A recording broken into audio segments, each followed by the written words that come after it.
स्वागत है दोस्तों आप सभी को फिर से एक नए वीडियो में। तो आज हम लोग एक और सेट को देखने वाले हैं, सेट नंबर 3। ठीक है, हम लोग सेट नंबर 1 और सेट नंबर 2 को देख चुके हैं। आज हम लोग का सेट नंबर 3 का बारी है। ठीक है, इतना तो मालूम है कि हम लोग चैप्टर नंबर 1 से चैप्टर नंबर 8 के लिए क्या बनाया है, मॉडल सेट। ठीक है, तो उसी का हमारा सेट नंबर 3 आज होने वाला है। चलिए वीडियो को स्टार्ट करते हैं। अगर आप लोग इस वीडियो में नए हैं तो चैनल को सब्सक्राइब कर लीजिए। ठीक है, और ज़्यादा से ज़्यादा वीडियो को शेयर कर दीजिए। तो आज मेरा आवाज़ कुछ चेंज लग रहा होगा तो आप लोग उस पर ध्यान नहीं दीजिए। ठीक है, पहला नंबर क्वेश्चन देखिए क्या बोल रहा है, what will be output for given expression. आप लोग को देखिए क्वेश्चन में यहाँ पे एक्सप्रेशन दे दिया है, क्या दिया हुआ है, i बराबर 5 दिया हुआ है और i लेस देन कितना दिया हुआ है, 15 दिया हुआ है। ठीक है, और यहाँ पे क्या दिया, i प्लस इक्वल टू 5, मतलब का इसको हम लोग पढ़े तो आप लोग क्या समझ में आया आप लोग को कि i इक्वल टू जो हमारा 5 दिया हुआ है, क्या दिया हुआ है, ये फर्स्ट वैल्यू हो जाएगा और ये हमारा क्या हो जाएगा, ये हमारा लास्ट वैल्यू हो जाएगा। ठीक है, और हम लोग को क्या करना है, i प्लस इक्वल टू 5 दिया हुआ है, मतलब कि हम लोग को 5 5 क्या करना होगा, जोड़ते चले जाना होगा जो हमारा i का वैल्यू दिया हुआ है। ठीक है, तो i का वैल्यू हमारा 5 दिया हुआ है तो पहला आंसर हमारा क्या आएगा, 5 आएगा। ठीक है, उसके बाद हम लोग 5 में और क्या करेंगे, 5 को प्लस कर देंगे, कितना हो जाएगा हमारा 10 हो जाएगा, तो दूसरा आंसर हमारा क्या होगा, 10 हो जाएगा। ठीक है, उसके बाद फिर से हम लोग 5 को यहाँ पे क्या करेंगे, ऐड करेंगे तो क्या हो जाएगा, 15 हो जाएगा। बट देखिए हमारा यहाँ पे क्या दिया हुआ है, सिर्फ और सिर्फ लेस देन 15 दिया हुआ है। अगर यहाँ पे इक्वल टू लग जाता, क्या लग जाता है, यहाँ पे इक्वल टू लग जाता तो हम लोग क्या लिखते हैं, 5 10 15 लिखते हैं आंसर। ठीक है, बट हमारा यहाँ पे क्या बोल रहा है कि 15 से नीचे जो हमारा i का वैल्यू आएगा वो 15 से नीचे आएगा, 15 तक नहीं आएगा। ठीक है, बट अगर हम एक बार और 5 को जोड़ दे रहे हैं तो क्या आ जा रहा है, 15 आ जा रहा है। तो 15 का नीचे के लिए हम लोग को लेना है तो सिर्फ हमारा क्या होगा आंसर, 5 और 10 होगा। ठीक है, तो आप लोग देखिए कोई ऑप्शन में 5 और 10 दिख रहा है, बिल्कुल नहीं दिख रहा है। ठीक है, इसका राइट आंसर क्या हो जाएगा, none of this, option number D. Clear. अगला क्वेश्चन देखिए, अगला क्वेश्चन क्या बोल रहा है, a function by default return types. तो बाय डिफॉल्ट रिटर्न टाइप के लिए हम लोग रिटर्न टाइप जो होता है वो हमारा इंट फंक्शन जो है वो क्या है, बाय डिफॉल्ट रिटर्न टाइप है। ओके, इसका राइट आंसर ऑप्शन नंबर ए हो जाएगा। अगला क्वेश्चन क्या बोल रहा है, द एक्सप्रेशन। देखिए आप लोग को कुछ सिंबल दिख रहा होगा, इसको हम लोग क्या बोलते हैं, आम भाषा में हम लोग इसको इक्वल टू बोलते हैं। ठीक है, तो इसी को यहाँ पे बोल रहा है कि कौन सा ऑपरेटर, ये जो हमारा ऑपरेटर दिख रहा है वो किस में रहता है, ये हमारा रिलेशन ऑपरेटर में होता है। ठीक है, रिलेशनल ऑपरेटर। ओके, इसका नाम क्या होता है वो बताइए आप लोग, इसका नाम होता है यूनरी ऑपरेटर, इसी को हम लोग क्या बोलते हैं, यूनरी बोलते हैं। क्लियर। इसका राइट आंसर फिलहाल इस क्वेश्चन के लिए ऑप्शन नंबर बी। अगला क्वेश्चन 4 नंबर क्या बोल रहा है कि which one is true for call the member in structure by the help of SSN. तो हम लोग क्या पढ़े हैं, एसएसएन को अच्छे तरीके से पढ़े हैं। ठीक है, इसका राइट आंसर क्या होगा, जो हमारा लिखा हुआ है ना ऑप्शन नंबर बी में हमारा सही लिखा हुआ है, तो इसका right answer option number B हो जाएगा। अगला क्वेश्चन क्या बोल रहा है कि द अपडेशन रेफर इज खालिज गए इन लूप। तो अपडेशन हम लोग किसको बोलते हैं, अपडेशन हम लोग कॉमन डिफरेंस को ही बोलते हैं। ठीक है, अपडेशन हम लोग क्या पढ़ रहे थे, जब हम लोग पढ़ रहे थे अपडेशन किसके लिए यूज करते थे, कॉमन डिफरेंस के लिए यूज करते थे। ठीक है, इसका right answer option number B हो जाएगा। अगला क्वेश्चन, ये loop containing another loop in its loop body is called. तो इसी को हम लोग क्या बोलते हैं, नेस्टेड लूप भी बोलते हैं या फिर लूप विद इन लूप भी बोलते हैं। तो इसका राइट आंसर आप लोग को ऑप्शन नंबर ए में ही दिख रहा है, क्या, नेस्टेड लूप। ठीक है, तो इसका राइट आंसर ऑप्शन नंबर ए हो गया। अगला क्वेश्चन 7 नंबर क्या बोल रहा है वो देखिए। ठीक है, क्या बोल रहा है, the error in which statement are missing in C plus plus programming is called. तो अगर हमारा स्टेटमेंट ही मिस हो जा रहा है, क्या हो रहा है, स्टेटमेंट ही हम लोग गलत लिख दे रहे हैं, तो उसी को हम लोग बोलेंगे क्या, सिंटैक्स एरर बोलेंगे। ठीक है, अगर हमारा स्टेटमेंट मिस हो जा रहा है ना तो उसी को हम लोग सिंटैक्स एरर बोलेंगे। इसका राइट आंसर क्या होगा, ऑप्शन नंबर ए हो जाएगा। ठीक है, अगला क्वेश्चन 8 नंबर की ओर चलते हैं। In C plus plus ignore the statement is called. तो हमारा जो स्टेटमेंट को ही इग्नोर कर देता है उसी को हम लोग क्या बोलेंगे, कमेंट बोलेंगे। क्या करता है, स्टेटमेंट को इग्नोर करने का क्षमता किसमें होता है, कमेंट में। इसका right answer option number B हो जाएगा। अगला क्वेश्चन, द एक्सप्रेशन, हाँ, रिटेन एरर। देखिए यहाँ पे फिर से आप लोग को एरर दिया हुआ है, क्या, ए plus B equal to some दिया हुआ है। ठीक है, तो इस एरर को हमारा नाम क्या दिया गया है, तो इस एरर को हम लोग क्या बोलते हैं, सिमेट्रिक एरर बोलते हैं। ठीक है, जब हम पढ़ा रहे थे तो आप लोग को ये सब बातें उसमें बताए थे। ठीक है, तो ये हमारा सिंपल क्या होता है, अगर हम यहाँ पे सही तरीका से लिखने सीखे तो हम लोग क्या लिखते हैं, सही तरीका हम लोग लिखते हैं sum equal to A plus B, लिखते हैं कि नहीं, यहाँ पे उल्टा लिख दिया है तो इसी को हम लोग क्या बोलते हैं, सिमेट्रिक एरर बोलते हैं। इतना क्लियर। अगला क्वेश्चन क्या बोल रहा है कि when if condition will be false then खाली जगह स्टेटमेंट विल बी डिस्प्ले। अगर हमारा क्या स्टेटमेंट जो दिया रहेगा अगर हमारा फॉल्स हो जाता है तो अगर हमारा फॉल्स हो जाएगा तो वो किस में चला जाता है, वो इल्स में चला जाता है। ठीक है, अगर हमारा जो कंडीशन दिया हुआ रहता है तो वो अगर हमारा सही हो जाता है, ट्रू हो जाता है, वो हमारा इफ में ही रह जाता है। ठीक है, तो आप लोग को हम पढ़ाए इफ और इल्स पढ़ाए,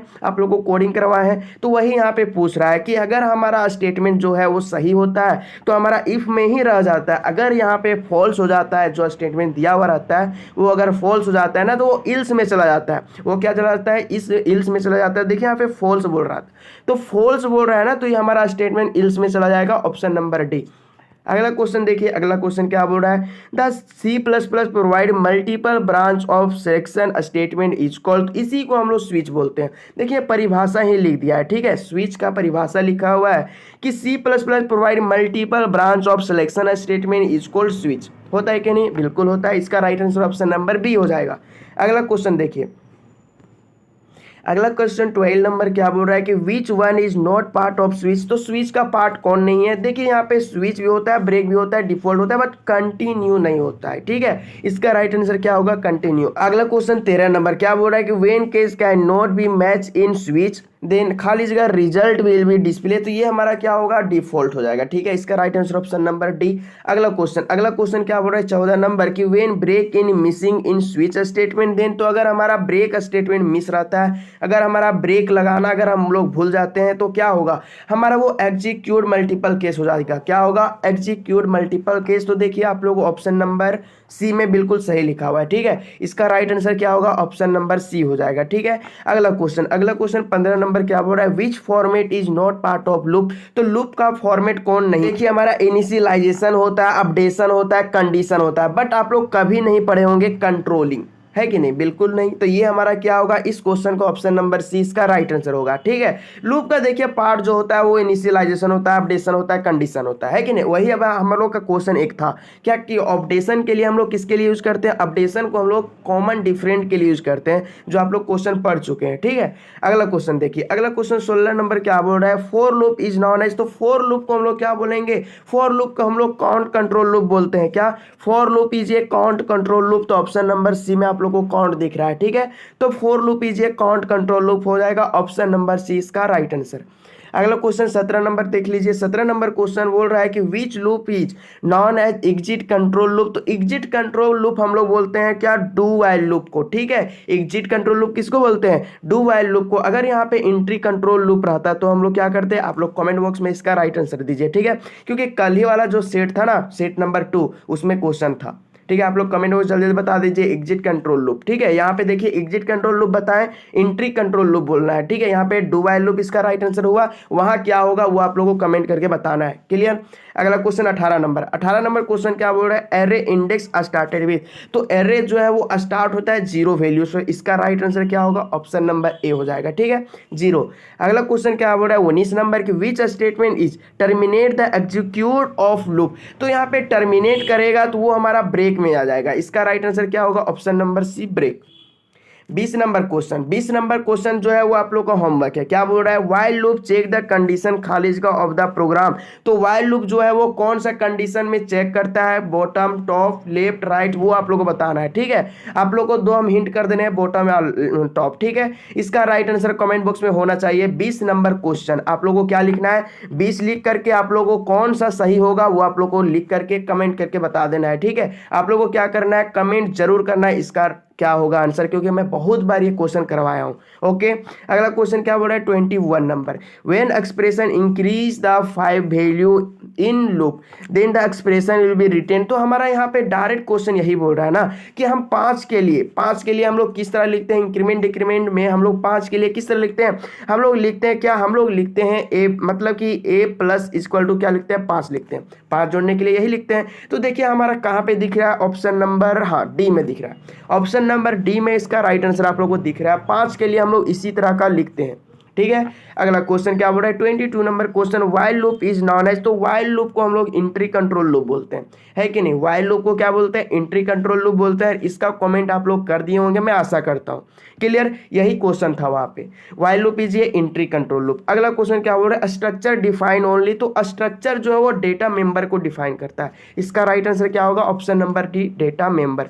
अगला क्वेश्चन 24 नंबर क्या बोल रहा है, by default all data member of class. तो बाय डिफॉल्ट हमारा प्राइवेट सेक्टर होता है, क्या होता है, प्राइवेट सेक्टर। इसका right answer option number A. अगला क्वेश्चन क्या बोल रहा है 25 नंबर की, C++ is known as OOP होता है, क्या, ऑब्जेक्ट ओरिएंटेड प्रोग्रामिंग। तो इसका right answer option number C हो जाएगा। क्लियर, C++ को हम लोग OOP भी बोलते हैं। OOP का पूरा नाम ऑब्जेक्ट ओरिएंटेड प्रोग्रामिंग। इतना क्लियर। अगला क्वेश्चन 26 नंबर क्या बोल रहा है, in class the wrapping of data member and member function in single unit is known as. तो हम बहुत मतलब कि 2-3 बार इसको हम पढ़ा चुके हैं, कब, जब हम चैप्टर पढ़ा रहे थे, ठीक है। तो इसका जो स्टेटमेंट लिखा हुआ है वो किसका स्टेटमेंट है, ये हमारा इनकैप्सुलेशन का होता है। क्या होता है, इनकैप्सुलेशन। ये क्या करता है, डेटा मेंबर और मेंबर फंक्शन को एक सिंगल यूनिट में बांध करके रखता है, उसी को हम लोग क्या बोलते हैं, इनकैप्सुलेशन। इसका राइट आंसर ऑप्शन नंबर सी।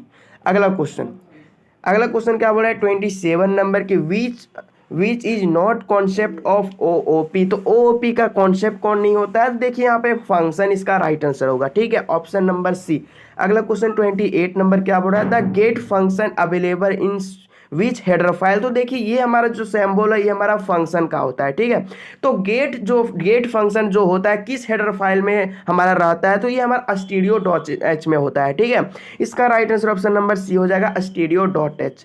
हमारा जो ये गेट फंक्शन है, जो गेट फंक्शन, इसको हम लोग क्या बोलेंगे, इसको हम लोग ऑपरेटर बोलेंगे, ठीक है। गेट फंक्शन जो है वो किस हेडर फाइल में रहता है, ये हमारा stdio.h में रहता है, ठीक है।